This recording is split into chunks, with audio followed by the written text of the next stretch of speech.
श्री देरावर सिंह जी लोनाडा, श्री मेरा राम जी लीलड़ कोड़ो, श्री पांचा राम जी भील भाई दुभोग जी, श्री देवीलाल जी सोनी, श्री हनुमान जी जानी, श्री भोमा राम जी देवासी सातुणी, श्रीमती सुनीता देवी चौधरी सरपंच सिडिया, श्री गोवर्धन राम जी हुड्डा मलवा, श्री अमृत जी शर्मा खोखसर, श्री चोखाराम जी देवासी, मालक खान जी, रहमान खान जी पाटोदी और हमारे किशोर सिंह जी साहब हमारे मध्य पधार चुके हैं। श्री जोगेंद्र जी प्रजापत, पूर्व प्रधान प्रतिनिधि पाटोदी, भाजपा नेता श्रीमान तिलोक चंद जी चौधरी,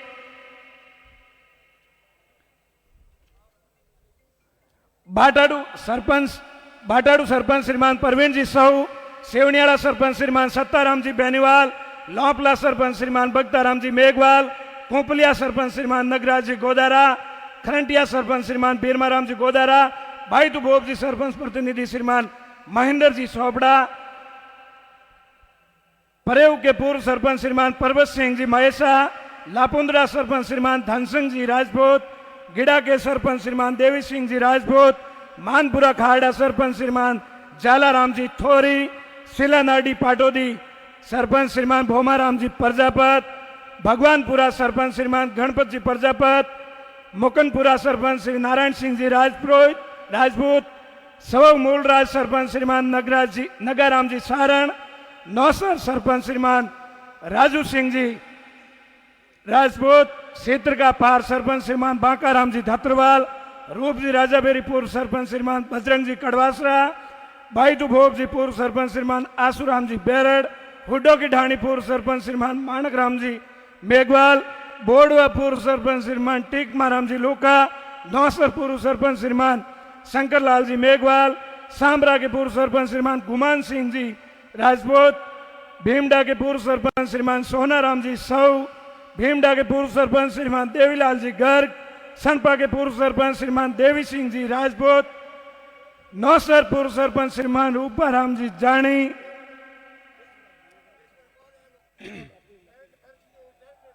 हाँ, मंच के दाईं और हमारे जो वॉलेंटियर और कार्यकर्ता बंधु खड़े हैं उनसे आग्रह है, मंच के दाईं और पंडाल लग रहा है, उस पंडाल के अंदर सब तमाम हमारे अतिथियों और कार्यकर्ताओं को आमंत्रित करें, समस्त हमारे मेहमानों को उधर आमंत्रित करें। टेंट की व्यवस्था हो रही है, धूप में खड़े नहीं रहे। समाज सेवी श्रीमान भगवान राम जी सारण, आप भी मंच पे पधारें। श्रीमान पूर्णनाथ जी बाप जी, आपसे आग्रह, आप भी मंच पे पधारें। गोम जी बुला। पूर्व पंचायत समिति सदस्य श्रीमान बीजला राम जी मेघवाल, मंच के दाईं ओर बोलो भारत माता की, भारत माता की। मंच के दाईं ओर हमारे कार्यकर्ता बंधु ध्यान दें, आगंतुक सभी हमारे कार्यकर्ता और आम जनता को मंच के बाईं ओर टेंट की व्यवस्था हो रही है, सीधा उधर आमंत्रित करें। आपसे आग्रह रहेगा सभी वहां पहुंचने का कष्ट करें। हमारे बीच मैं आमंत्रित करूंगा एनडीकेडी के सरपंच श्रीमान बाबू सिंह जी धात्रवाल, आप भी मंच में अपना स्थान ग्रहण करें।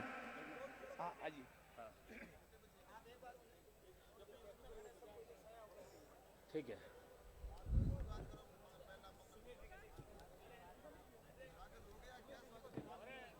आइएगा। बायतू विधानसभा क्षेत्र से भारतीय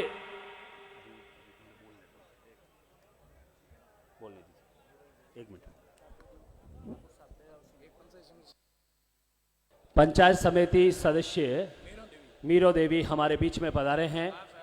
आपसे निवेदन है मंच पर पधारे। दूसरा नाम है पाटोदी से ठाकुर साहब श्रीमान डेरावर सिंह जी, आपसे निवेदन है आप भी मंच पर पधारे और मंच की गरिमा बढ़ाए। आइएगा, हमारे बीच में भारतीय जनता पार्टी के प्रत्याशी बायतू विधानसभा क्षेत्र से बालाराम जी मूंड के नेतृत्व में नामांकन रैली के इस अवसर पर पधारे हुए तमाम जनता जनार्दन का हम हृदय की गहराइयों से अभिवादन करते हैं, स्वागत करते हैं। और आज के इस कार्यक्रम की शुभ शुरुआत होने जा रही है। और प्रथम इस मंच पर मैं किस व्यक्तित्व को बुलाने जा रहा हूं, किस महापुरुष को बुलाने जा रहा हूं, जिनका आशीर्वाद हमारे लिए भगवान का आशीर्वाद है। जिनका आशीर्वाद मिल जाएगा तो जीवन में बहुत कुछ हो जाता है, क्योंकि सनातन संस्कृति और हिंदुत्व की रक्षा और धर्म की रक्षा के लिए समय समय पर सोए हुए संसारियों को जगाने का काम अगर किसी ने किया है तो वो संतों ने किया है, वो महात्माओं ने किया है, वो महापुरुषों ने किया है। क्योंकि संत प्रेम की पीढ़ी पर परमात्मा की प्रार्थना है। संत प्रेम की पीढ़ी पर परमात्मा की प्रार्थना है। संत विकृति के बाजारों में संस्कृति का शंखनाद है। संत षड्यंत्र के यंत्र नहीं बेचते, संत समाधिकरण का बीज देते हैं और कभी खत्म ना हो वो संत आशीर्वाद देते हैं। तो हम सभी को और बालाराम जी मुंड को आशीर्वाद देने के लिए परम पूज्य कनाना मठ के मठाधीशर 1008 महंत श्री परशुराम गिरी जी पधारे हुए हैं और भी महात्मा पधारे हुए हैं। आप सभी का आशीर्वाद लेते हुए मैं इस मंच की जो है विधा को प्रारंभ करने के लिए मैं आपसे निवेदन करता हूं। परम पूज्य कनाना मठ के मठाधीशर 1008 परशुराम गिरी जी महाराज पधारे और आज के इस कार्यक्रम में आशीर्वचन देकर हमें अनुग्रहित करावे।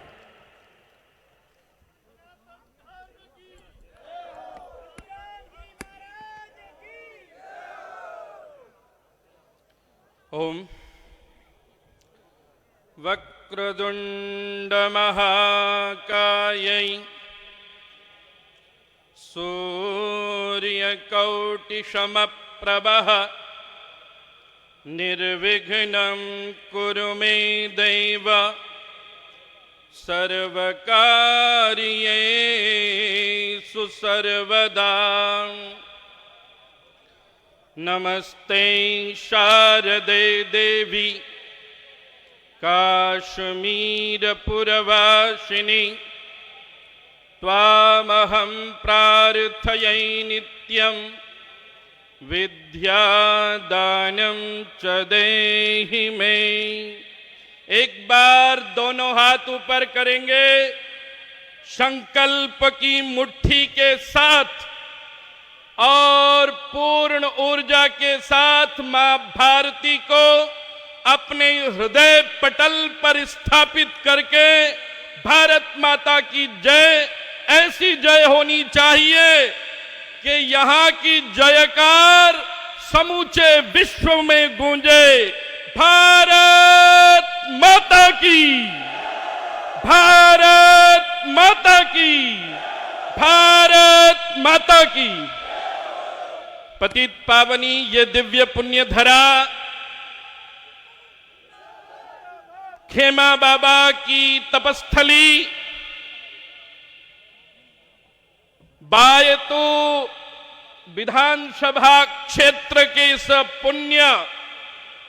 पुनीत धरा पर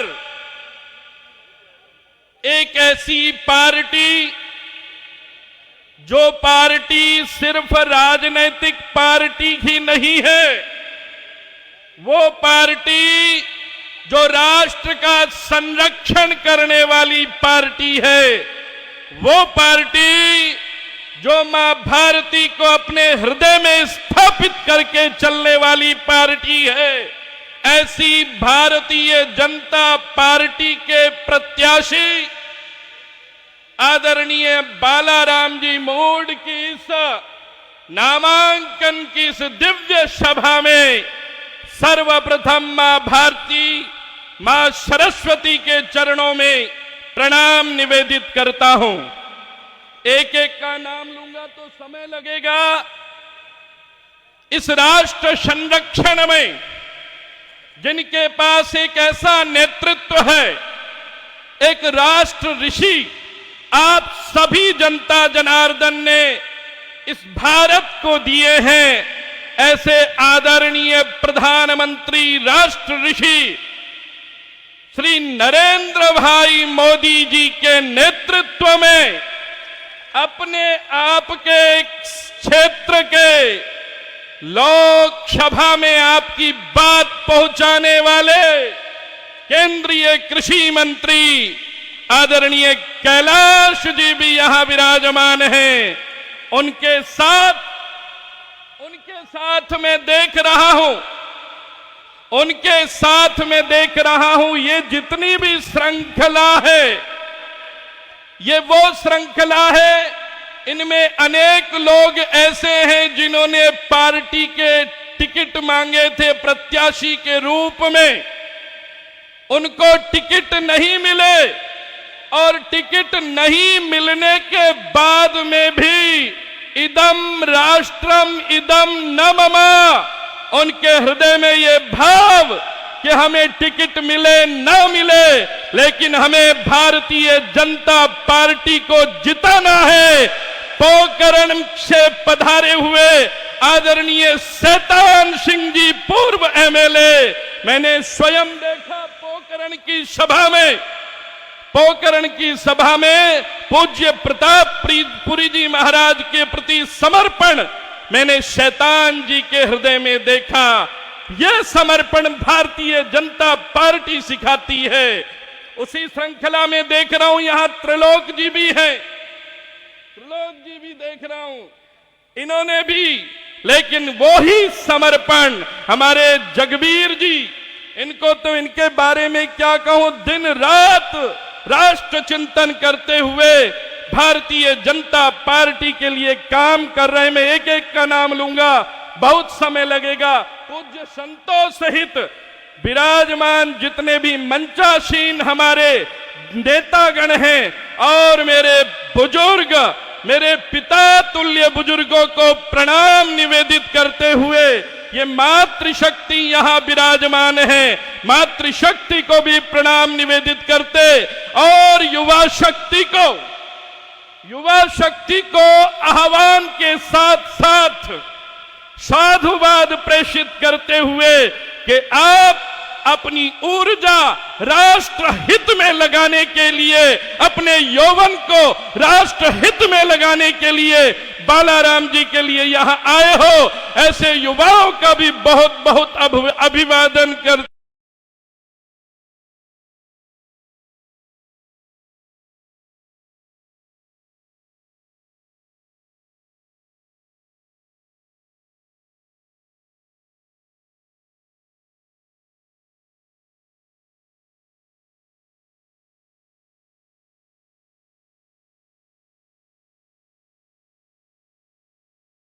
हो। मैं देख रहा हूं मीडिया बंधु, पत्रकार बंधु, हम सभी राष्ट्र का चिंतन करने वाले लोग बस एक भाव और एक संकल्प लेकर के हमें जाना है।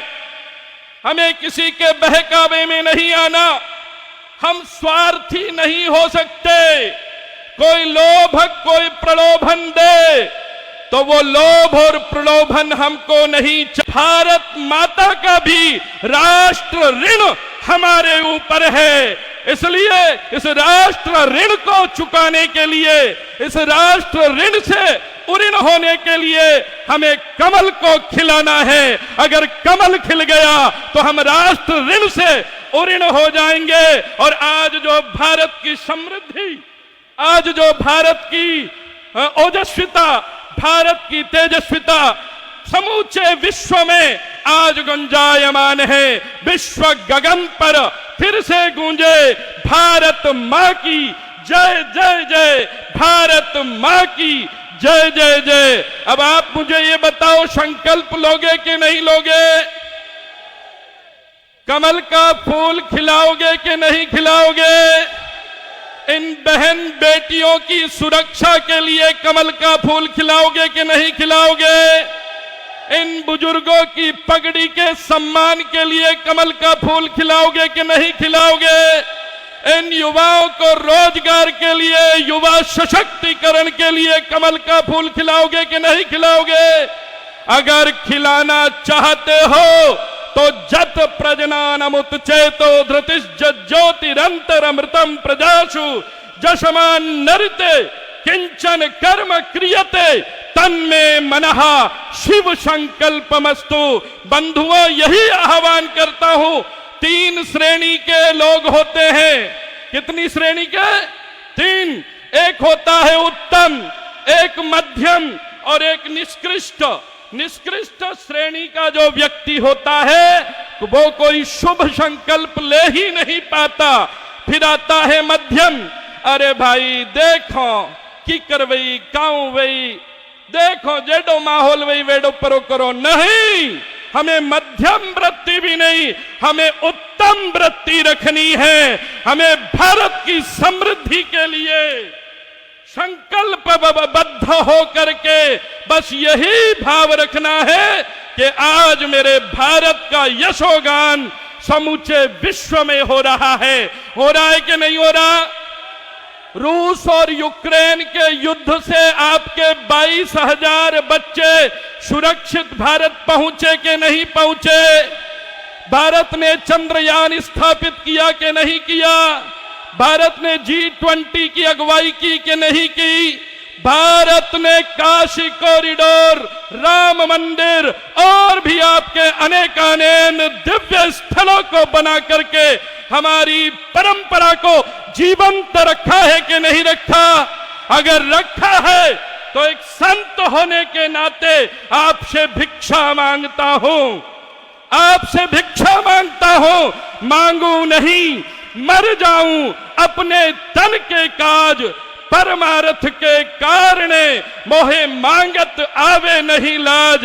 बस ओइस भिक्षा है कि इस देश की उन्नति और प्रगति के लिए हम सबको संकल्पबद्ध होकर के बायतू से कमल खिलाना है। और जब बायतू का कमल खिल करके जयपुर जाएगा, उसके बाद 6 महीने बाद फिर कमल खिलेगा। ऐसे ही कमल खिलाते खिलाते हमें पूर्ण विश्वास है, पूर्ण विश्वास है। मैं एक दिन विचार कर रहा था मंत्री जी, मैंने कहा भाई एडो कमल में काई है जो इतरो फूल तो जावे रही हो, इतरो ही खिल तो जावे रही है, एडो कमल में काई है। आज पूरे विश्व की सबसे बड़ी पार्टी है भारतीय जनता पार्टी, पूरे विश्व की सबसे बड़ी पार्टी ये कैसे बनी? मैंने विचार किया, तो मैंने विचार करते करते बैठा ध्यान में, मैंने कहा इसकी उत्पत्ति कहां से हुई? मैंने कहा इसकी उत्पत्ति कहां से हुई? तो तब पता चला कि इसकी उत्पत्ति तो स्वयं लक्ष्मी जी से हुई है। इसकी उत्पत्ति तो स्वयं नाभि कमल, ब्रह्मा जी के नाभि कमल से ये कमल निकला है। जब तक सृष्टि है तब तक ये कमल खिलता रहेगा। बस इसी आह्वान के साथ आप सभी सुखी रहें, स्वस्थ रहें, समृद्ध रहें। हमारे ये युवा इस देश की तरक्की में अपनी भूमिका निभाते रहें। हमारी ये बहन बेटियों की सुरक्षा की जिम्मेदारी आज मैं स्वयं बालाराम जी, पधारिए इधर, पधारिए, बालाराम जी से भी संकल्प दिलाता हूं एक संत होने के नाते कि इन बुजुर्गों की पगड़ी का सम्मान हमें गर्व है, हमें गर्व है, हमें गर्व है कि हम उस पार्टी से आते हैं। सुनिए, हम उस पार्टी से आते हैं जहां पर पगड़ी का सम्मान किया जाता है। हम उस पार्टी से नहीं आते जहां बुजुर्ग की पगड़ी को लात मार दी जाती है। वो पार्टी हमारी नहीं, हमारी पार्टी बुजुर्गों की पगड़ी का सम्मान करने वाली पार्टी है। इसलिए बालाराम जी की भी पूर्ण जिम्मेदारी है इन पगड़ी का सम्मान की रक्षा करना, इन बहन बेटियों की सुरक्षा करना और इन युवाओं को रोजगार दिलाना। ये संकल्पबद्ध है। क्या आप संकल्पबद्ध हो या नहीं हो?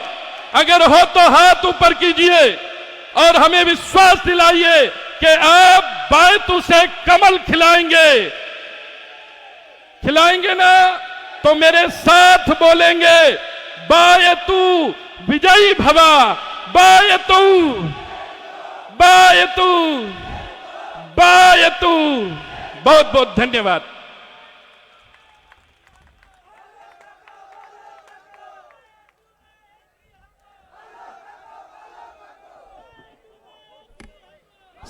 समय समय पर संसारियों को और समाज को प्रेरणा देने वाले कोई होते हैं तो वो महापुरुष होते हैं। और ऐसे ही महापुरुष परम पूज्य कनाना मठ के मठाधीश्वर परशुराम गिरी जी ने हिंदुत्व की रक्षा के लिए कोई समर्पित है तो हमारे प्रधानमंत्री आदरणीय नरेंद्र जी मोदी।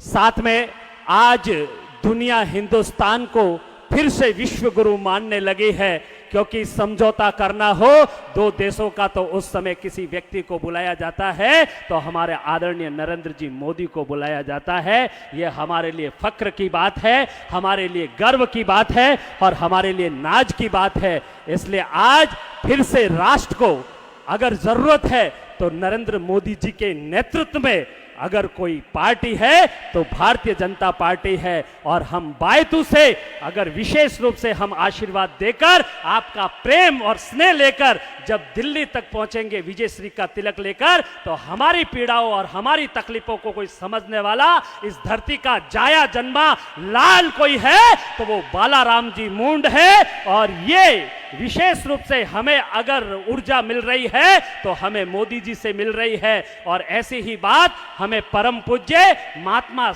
महंत श्री 1008 परशुराम गिरी जी ने समय समय पर हम सभी को जगाते हुए आदरणीय नरेंद्र जी मोदी जी के नेतृत्व में पार्टी को सशक्त कैसे बनाया जाए, हम जमीन से जुड़कर काम करेंगे तो राष्ट्र हमारा और भी बलवान और भी मजबूत बन जाएगा। क्योंकि उबलते हुए खून की रवानी है मोदी, उबलते हुए खून की रवानी है मोदी, इस देश के युवाओं की जवानी है मोदी। सोए हुए थे अब तक हिंदुस्तानी, अब उनके जाग उठने की कहानी है मोदी, जाग उठने की कहानी है मोदी। और आइए अब मैं 51 किलो हार की माला पहनाकर हमारे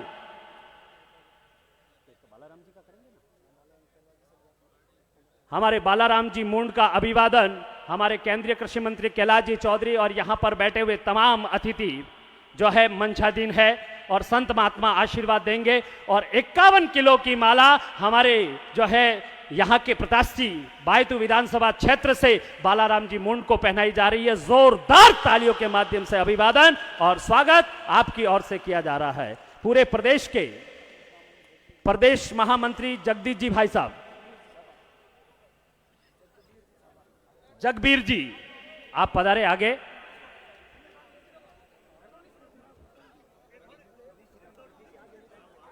देखिएगा जो भी धूप में खड़े हैं इधर इधर आ जाइएगा।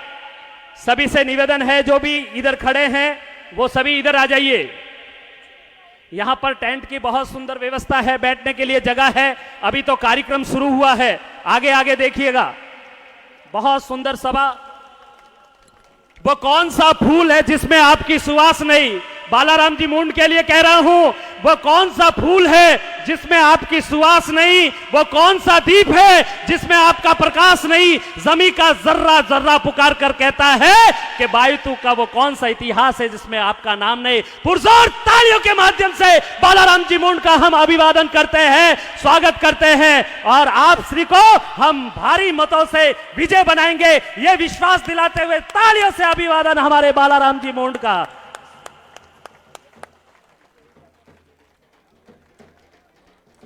जी हां, बालाराम जी मुंड की जितनी तारीफ की जाए तो शब्द कम पड़ते हैं। क्योंकि अगर धरातल से जुड़कर अगर मैं बात कहूं तो गुजरात में जब भूकंप आया था तो उस समय 2001 की बात है, जालोर एवं बाड़मेर दोनों जिलों में जाने वाली समस्त राहत सामग्री आपके द्वारा ही फ्री भेजी गई थी। ये कोई और नहीं, बायतू का गौरव और हम सभी की शान और हर व्यक्ति से जुड़े रहने वाले बालाराम जी मुंड है। और जिनके लिए जिस तरीके से आपने 2001 में गुजरात भूकंप के समय में जालोर और बाड़मेर में जो राहत सामग्री भेजी, उसके लिए बाड़मेर जिला कलेक्टर ने भी आपको सम्मानित किया। 2003 से 4 के बीच राजस्थान में अकाल पड़ गया था, तब आपके द्वारा अलग अलग राज्यों में चारे की व्यवस्था करके जो है सभी सरकार तक जो है आपको सम्मानित किया सभी सरकार ने, और राजस्थान सरकार ने विशेष रूप से आपको सम्मान दिया और चारे की व्यवस्था भी आपने पहुंचाई थी। ऐसे हमारे व्यक्तित्व के धनी हमारे बालाराम जी मुंड है। आप राम जी के परम भक्त है और जब 1952 में अयोध्या में जो है विशेष रूप से कार सेवा का कार्यक्रम था, तो उस समय सेवा में भाग लेने वाले अगर कोई व्यक्तित्व है तो हमारे बालाराम जी मुंड है, और श्री राम जी का आशीर्वाद इनके साथ में चल रहा है। साथ ही भाजपा की स्थापना दिवस मुंबई अधिवेशन में जब आपने संगठन में विशेष रूप से सक्रिय रूप से भूमिका निभाकर कार्यभार जो भी आपको संभाला गया उसको संभाला और विशेष कार्यक्रम में आपकी भूमिका रही, तो आइए ऐसे हम बालाराम जी मुंड का हृदय की गहराइयों से अभिवादन करते हैं। और अब मैं निवेदन करना चाहूंगा इस मंच के माध्यम से जोगेंद्र जी प्रजापत, जो कि पूर्व प्रधान पाटौदी से हमारे बीच में पधारे हैं, आप आए और अपने उद्बोधन में अपने भाव अभिव्यक्त करें। भारत माता की, भारत माता की, वंदे वंदे।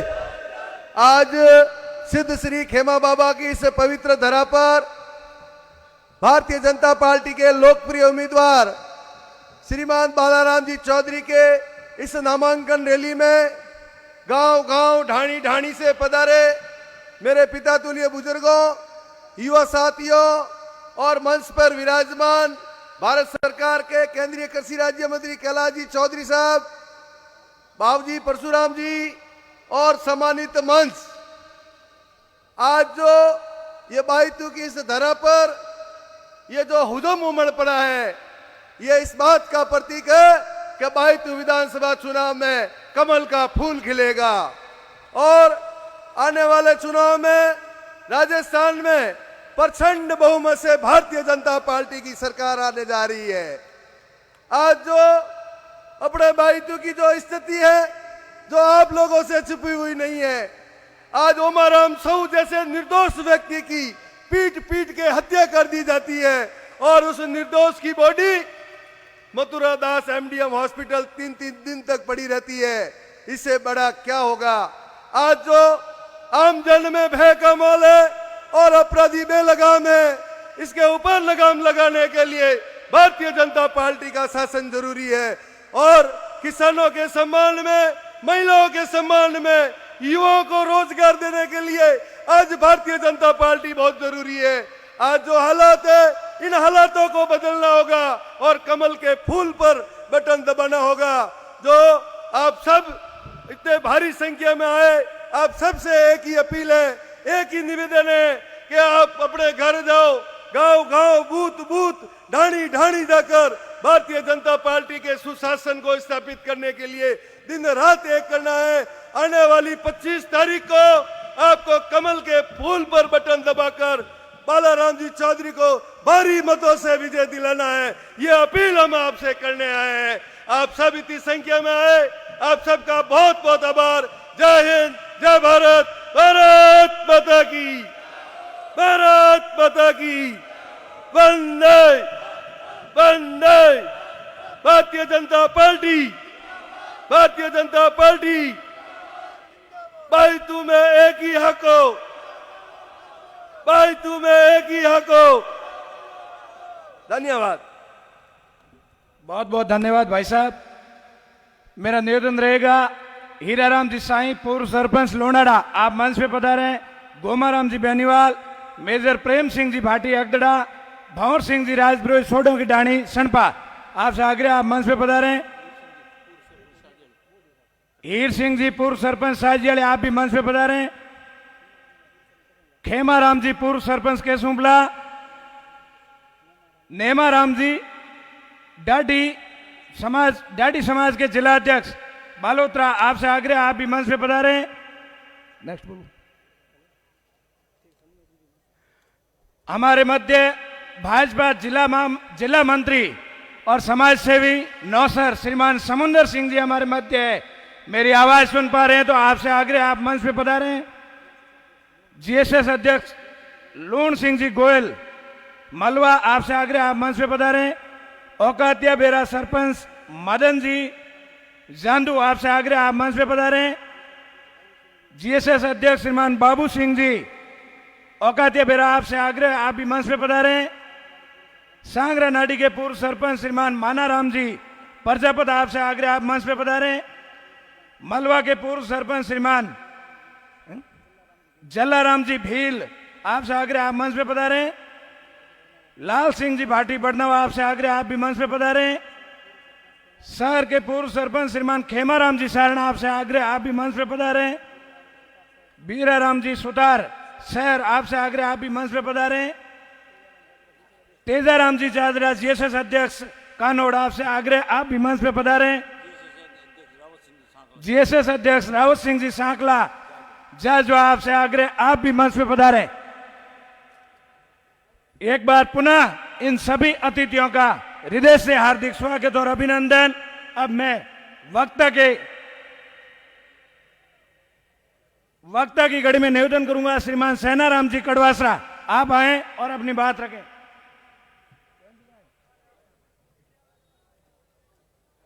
बोलो भारत माता की। मंच के दाईं ओर जितने भी हमारे कार्यकर्ता बंधु खड़े हैं उनसे निवेदन है, मंच के बाईं ओर पंडाल की व्यवस्था हो चुकी है, आप मंच के बाईं ओर आके विराजने का कष्ट करें। आदरणीय चनाराम जी।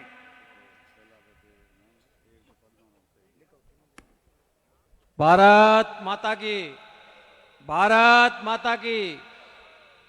थोड़ा जोर से बोलो, भारत माता की। बहुत बहुत धन्यवाद। आज विधानसभा चुनाव की इस नामांकन सभा में हमारे बीच विराजे हमारे लोकप्रिय सांसद और केंद्र में मंत्री व इसके साथ साथ हम सबका सौभाग्य है कि आज पूरे राजस्थान में जो टिकटों का बंटवारा हो रहा है उसमें आदरणीय नरेंद्र मोदी जी के साथ बैठ के और पूरे राजस्थान का भविष्य तय करने वाले हमारे आदरणीय श्री कैलाश जी चौधरी साहब, महंत परशुराम गिरी जी और हमारे जो स्वरूप सिंह जी के थे हैंगी नौ राखियो भाई आदरणीय बालाराम जी बालो काको, अपना जगह उम्मीदवार है इस जगह हूँ, आदरणीय बालाराम जी और पूर्व विधायक शैतान सिंह जी, राजस्थान भाजपा के प्रदेश महामंत्री आदरणीय जगबीर छाबा जी, किशोर सिंह जी और सभी यहाँ मंच पर विराजे हुए मंचासीन अतिथिगण और सामने विराजे हुए मेरे पिता तुल्य बड़े बुजुर्ग युवा साथी, मातृशक्ति और पत्रकार बंधु, मेरा तो आप सबसे यही हाथ जोड़ के निवेदन है कि जिस तरीके से आपने स्वर्गीय तगाराम जी के समय सभी पार्टी और कोई भी था तो वो छोड़ छाड़ के और जिस तरीके से उनका मन रखा था उसी तरह सारी पार्टियों का दूसरा मत भेद मिलाकर और आप आदरणीय बालाराम जी के पक्ष में 25 तारीख को अधिक से अधिक मतदान करें, यही मेरी आप सबसे हाथ जोड़ के अपील है। केंद्र में सरकार भारतीय जनता पार्टी की है और राजस्थान में भी जो सर्वे आ रहे हैं उसमें सरकार निश्चित तौर पर भारतीय जनता पार्टी की बन रही है, तो हम भी हमारा ये धर्म बनता है कि हम आदरणीय बालाराम जी को यहाँ से अधिक मतों से जीता के भेजें, जिससे हमारे यहाँ पे जो 5 साल से सूखा पड़ा है उसमें हमारे यहाँ विकास की गति बहेगी, विकास की गंगा बहेगी। निश्चित तौर पर केंद्र में सरकार और राज्य में सरकार हमारी होगी तो किसी भी काम में कोई कमी नहीं रहेगी और अपनी जो भी मूलभूत जो समस्याएं हैं, सबसे ज़्यादा पानी की समस्या है, तो मैं आपको विश्वास दिलाता हूं कि केंद्र में और राज्य में सरकार बनने के बाद आदरणीय बालाराम जी को यहां से विधायक बनाने के बाद इस समस्या का निश्चित तौर पर समाधान होगा, ऐसा पूर्ण विश्वास दिलाता हूं। पुनः आप सबसे हाथ जोड़ के यही निवेदन है कि आदरणीय बालाराम जी को 25 तारीख को अधिक से अधिक मतों से यहां से जीता के विधानसभा में भेजें। धन्यवाद। जय हिंद, जय भारत।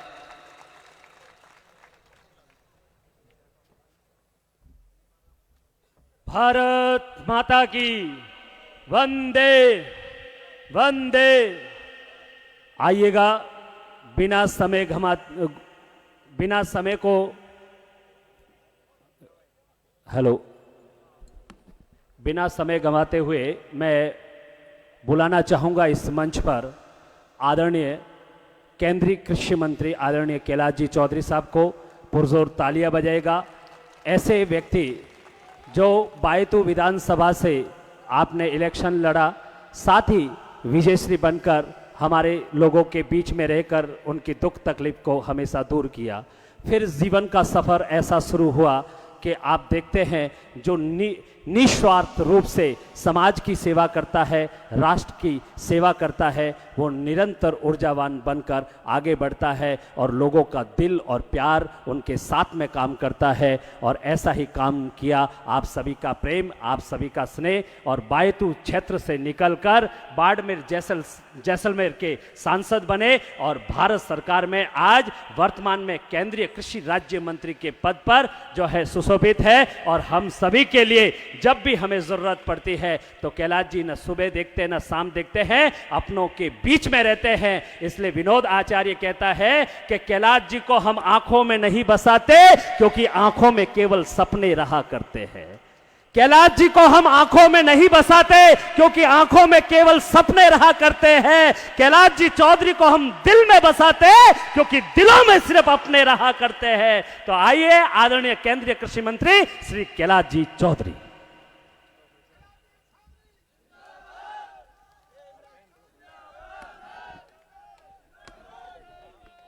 बोलो भारत माता की, भारत माता की।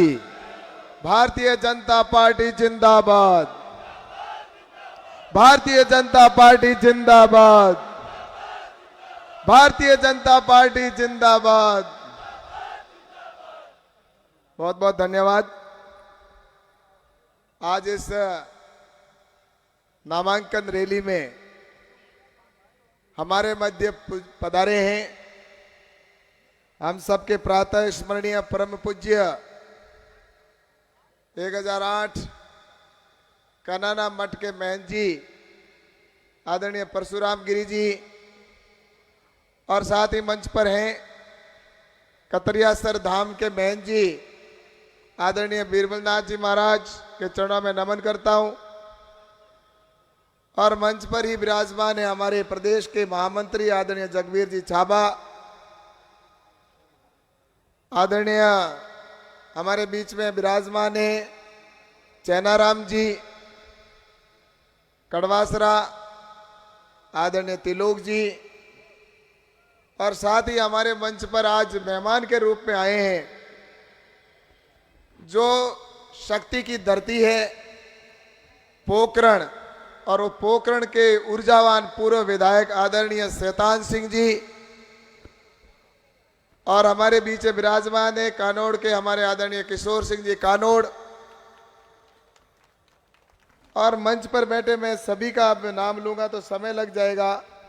उपस्थित हमारे सभी यहाँ पर बैठे जोगेंद्र जी प्रजापत, हमारे पूर्व प्रधान, और सभी यहाँ पर जितने भी सरपंच, पंचायत समिति सदस्य, मंडल के अध्यक्ष, संगठन के पदाधिकारी, जनप्रतिनिधिगण, और आए हुए सभी भाइयों, सभी सज्जनों, माताओं और बहनों, और मेरे युवा साथियों और मीडिया के बंधुओं, आज निश्चित रूप से इस बायतू की धरती पर ये नजारा जो मैं देख रहा हूं, ये जो मंजर मेरे सामने आज है, ये देखकर मुझे स्पष्ट महसूस होता है कि अब भारतीय जनता पार्टी यहां पर रिकॉर्ड वोटों से जीतेगी, इसमें कोई दो राय नहीं है। क्योंकि आप यहां पर जब मैं आया था और उस समय मैं देख रहा था कि आपकी आंखों के अंदर जो उत्साह था, आंखों में जो जोश देख रहा था, तो मैं यहां पर जब आया तो मैंने एक बार सोचा कि मुझे यहां से गुड़ामालानी जाना था। गुड़ामालानी में भी सभा है, वहां पर आज नामांकन हो रहा है। मैं वहां पर जो हमारे प्रत्याशी हैं उनको भी मैं के बिश्नोई जी को यहीं से बधाई देता हूं, शुभकामना देता हूं। मुझे वहां जाना था, लेकिन समय के अभाव को देखते हुए प्रदेश से जो मुझे आदेश हुआ कि आपको बायतू में रहना है और जैसलमेर जाना है, तो आज मैं अभी यहां से, क्योंकि मैं हालांकि सबसे यहां पर लास्ट में बोलने का मुझे बालाराम जी ने कहा बोलना है आपको, लेकिन जैसलमेर में भी आज नामांकन है। वहां पर हमारे आदरणीय छोटू सिंह जी वहां से चुनाव लड़ रहे हैं, तो उनका भी आज वहां पर पर्चा दाखिल किया है उन्होंने, तो वहां पर भी सभा है, तो मुझे वहां जाना, इसलिए मैंने इनके प्रोटोकॉल को तोड़कर आपके बीच में पहले आया। तो मैं सभी मंच वालों से पहले क्षमा चाहता हूं कि आप बोलना चाहते थे, लेकिन फिर भी आपको पूरा समय दिया जाएगा। मैं यहां से जाऊंगा, लेकिन आप सब लोग यहीं पर रहने वाले हैं और आप सभी यहां पर अपनी बात को कहें।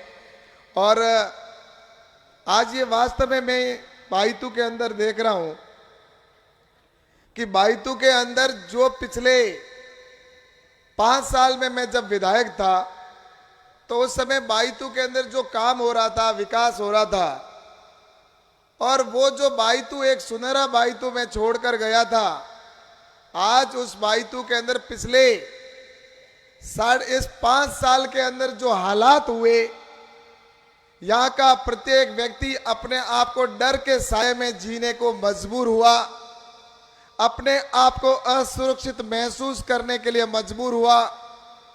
यहाँ पर जो विकास हो रहा था, वो विकास की यात्रा थम गई। ये वही जो काम मैंने स्वीकृत करवाए थे, उन कामों को भी ये पूरा करवा नहीं पाए, और उसी कामों को वो अपने कामों की गिनती बताते गए और 5 साल निकाल दिए। और 5 साल के अंदर विकास तो बहुत दूर की चीज रही, उल्टा इस बाइतू को इन्होंने पीछे धकेलने का काम किया। आज उसके अंदर जहां मैं देखता हूं कि बाइतू के अंदर हो, चाहे प्रदेश के अंदर हो, आज प्रदेश के अंदर हालात देखते हैं, पूरे राजस्थान के अंदर, तो राजस्थान के हालात बहुत ही बदतर है।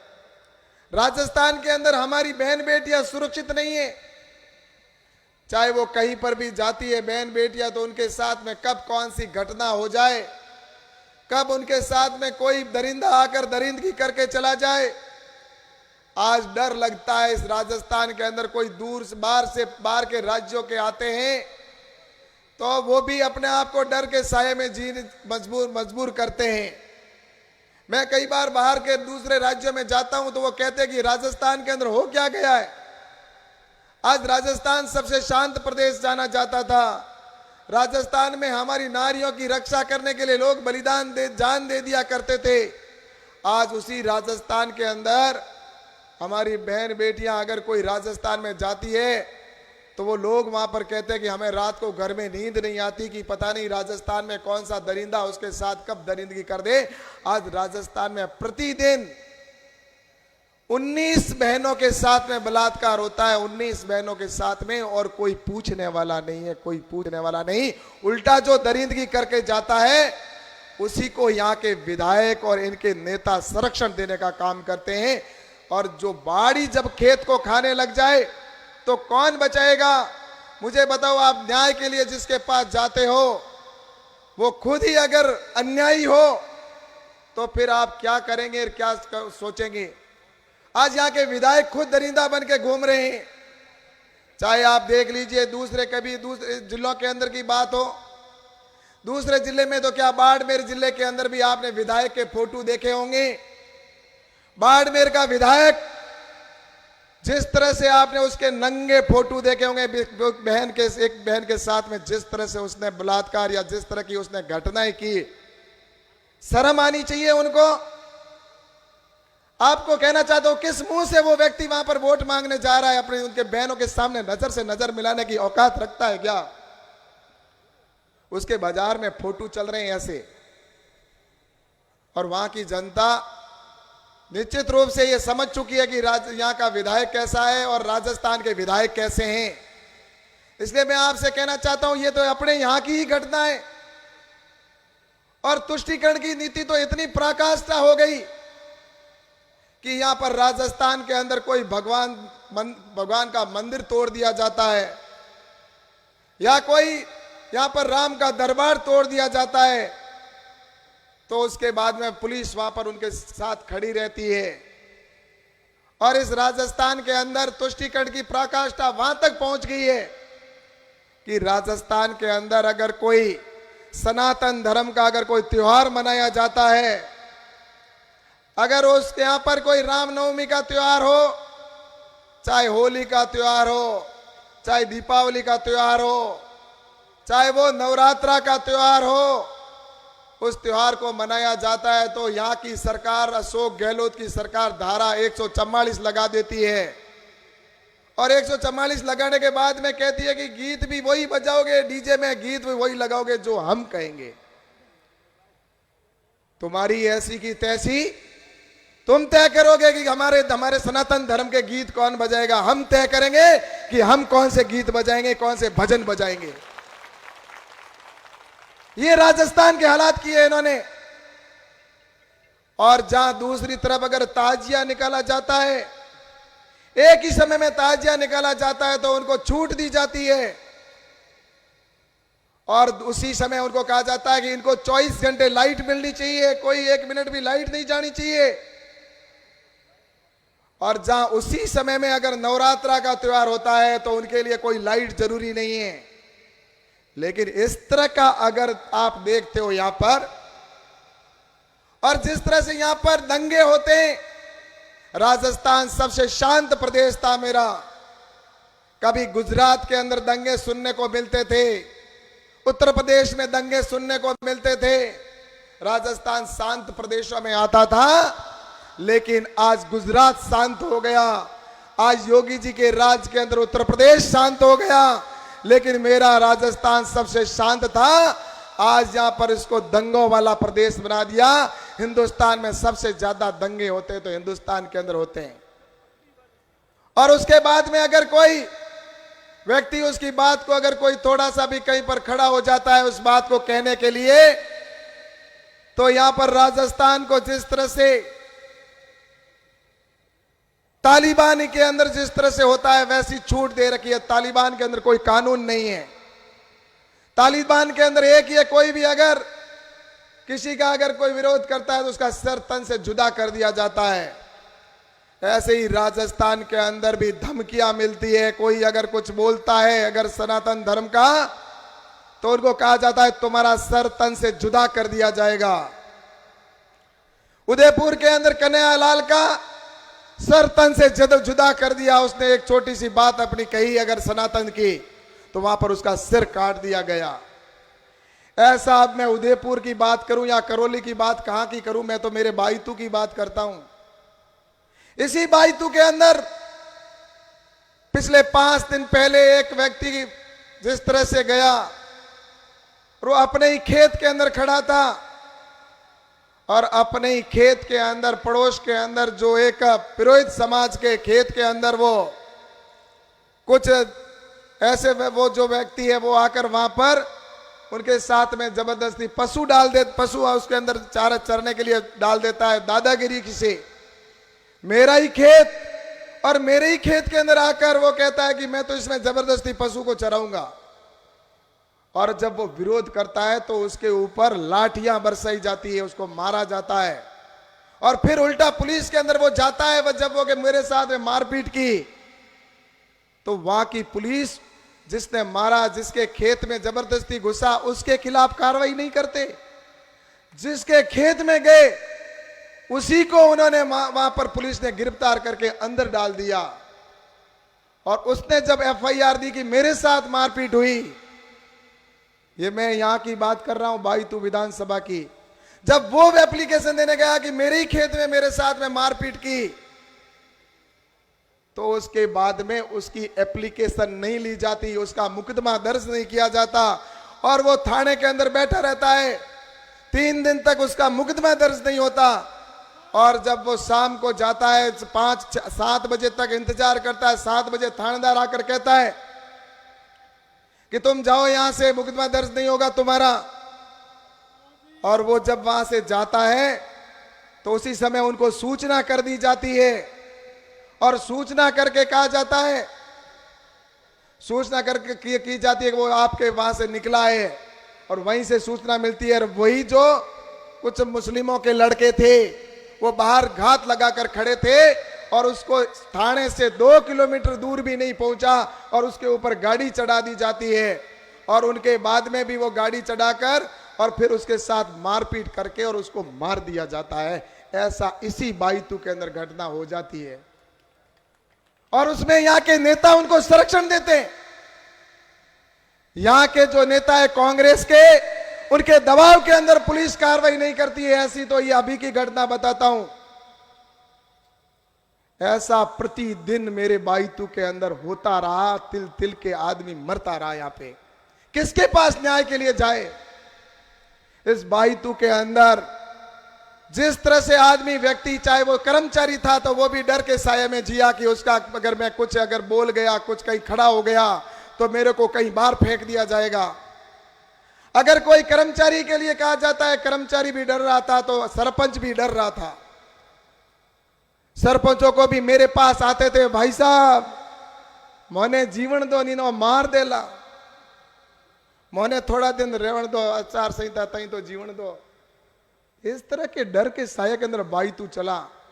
और उसके बाद में आपको बताना चाहता हूं, इस बाईतू के अंदर ये जिस तरह से बाईतू के अंदर भ्रष्टाचार हुआ, सबसे ज्यादा राजस्थान में अगर सबसे ज्यादा भ्रष्टाचार कहीं पर हुआ तो राजस्थान के बाईतू के अंदर भ्रष्टाचार हुआ।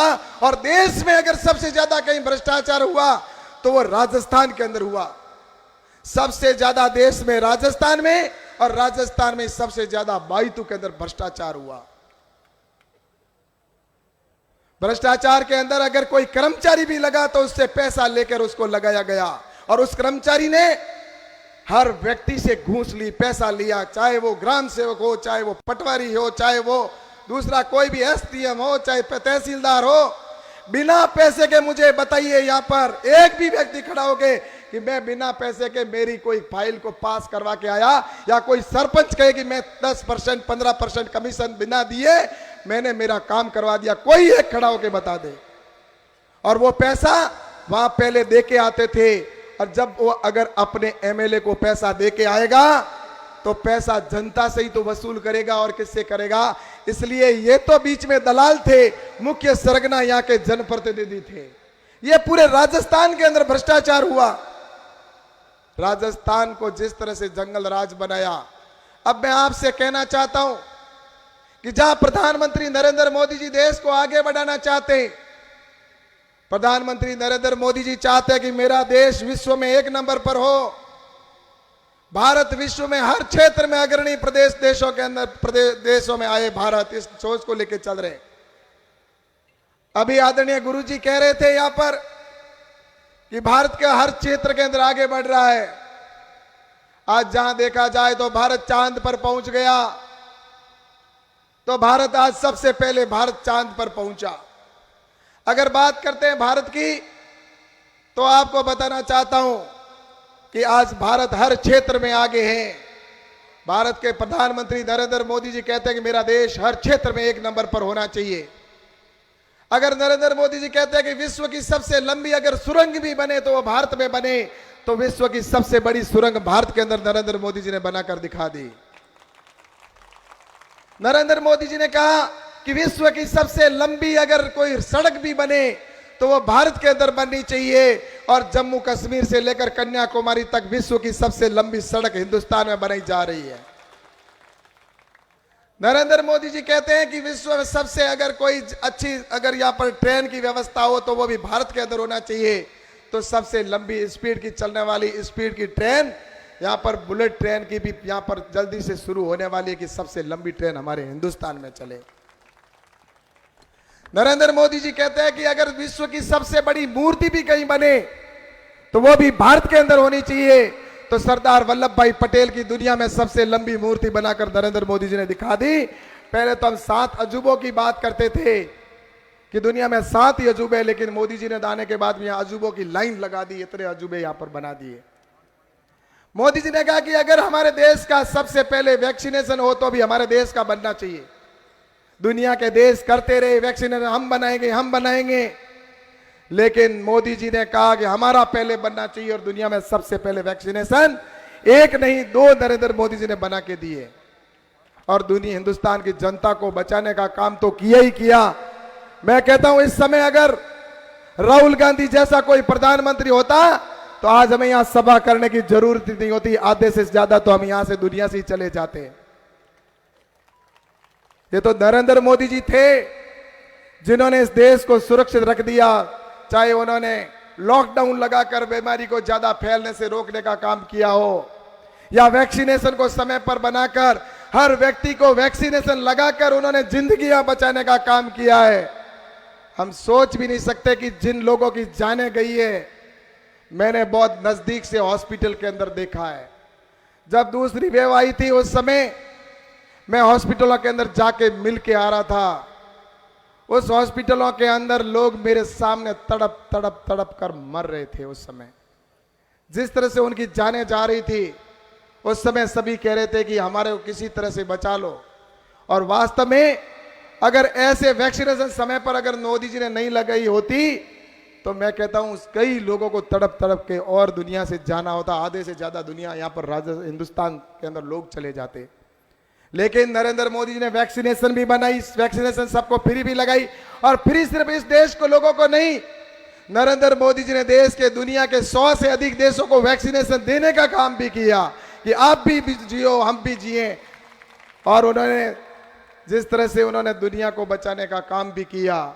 और इसके साथ ही मैं आपसे यह भी कहना चाहता हूं कि जब बात आई चांद पर पहुंचने की तो नरेंद्र मोदी जी ने कि हम सबसे पहले चांद पर पहुंचेंगे। तो नरेंद्र मोदी जी ने सबसे पहले अगर कोई पहुंचा तो चंद्रयान हमारा हिंदुस्तान का पहुंचा। दूसरी दुनिया के लोग देखते रह गए। आज हम सबसे पहले चांद पर दक्षिण ध्रुव पर पहुंच गए और भारत का सम्मान पूरे विश्व में बढ़ गया। कभी पहले कोई प्रधानमंत्री जाता था, कोई पूछता भी नहीं था, पता भी नहीं चलता था कब गया कब आया, कोई स्वागत सम्मान कुछ नहीं। उनकी तो खुद की कई प्रधानमंत्रियों की चेकिंग होती थी। लेकिन आज चेकिंग प्रधानमंत्री तो क्या, हिंदुस्तान से जाने वाला अगर कोई व्यक्ति भी एयरपोर्ट पे जाता है उसका पासपोर्ट देखा जाता है, कहां का, हिंदुस्तान का है। अच्छा मोदी जी के देश से आए हो, उसका सम्मान होता है। और इसके साथ ही दूसरा, पहले कभी सोचा था जिस हिंदुस्तान को अंदर प्रधानमंत्री नरेंद्र मोदी जी आज दुनिया के देशों के अंदर जाते हैं तो कोई देश कहता है नरेंद्र मोदी जी हमारे बोस। प्रधानमंत्री कोई अपने आप को दूसरा बोस थोड़ी कहता है। नरेंद्र मोदी जी लोग कहते हैं कि हिंदू प्रधानमंत्री नरेंद्र मोदी जी हमारे बोस। कोई कहता है कि नरेंद्र मोदी जी, वो नरेंद्र मोदी जी के चरण स्पर्श करता है। नरेंद्र मोदी जी के कोई प्रधानमंत्री जी के चरण स्पर्श थोड़ी करता है। गुरुदेव के तो कर सकते हैं। लेकिन ये हिंदुस्तान की तस्वीर हम सब दुनिया के अंदर देख रहे हैं, भारत का सम्मान। लेकिन मैं जब राजस्थान के अंदर आता हूं तो राजस्थान के हालात ऐसे हैं कि राजस्थान के अंदर, राजस्थान भ्रष्टाचार में 1 नंबर पर, बहन बेटियों के साथ बलात्कार की घटनाओं में 1 नंबर पर, राजस्थान पेपर लीक की घटनाओं में राजस्थान 1 नंबर पर, दलितों पर अत्याचार में राजस्थान 1 नंबर पर, डीजल के भावों में राजस्थान 1 नंबर पर। राजस्थान के अंदर इस तरह के हालात बने, हमें सबकी जिम्मेवारी बनती है। ये बाप जी ने जैसे कहा ना, ये चुनाव सिर्फ एक चुनाव नहीं है, ये राष्ट्र के निर्माण का चुनाव है, ये राष्ट्र का चुनाव है। इसलिए मैं आपसे कहना चाहता हूं कि इस चुनाव के अंदर आप सभी यहां पर हमें आने वाले समय के अंदर तेरा मेरा सब छोड़कर एक ही बात करनी है कि हमें यहां पर राजस्थान के अंदर भारतीय जनता पार्टी की डबल इंजन की सरकार बनानी है। केंद्र में नरेंद्र मोदी जी बने, यहां पर भी भारतीय जनता पार्टी का मुख्यमंत्री बने और बाईतू के अंदर भी विधायक भारतीय जनता पार्टी का बने। और ये जब बनेगा तो एक कड़ी से कड़ी जुड़ेगी। और जब जयपुर के अंदर विधायक जब पहुंचेंगे तो हमारे बाईतू का भी प्रतिनिधि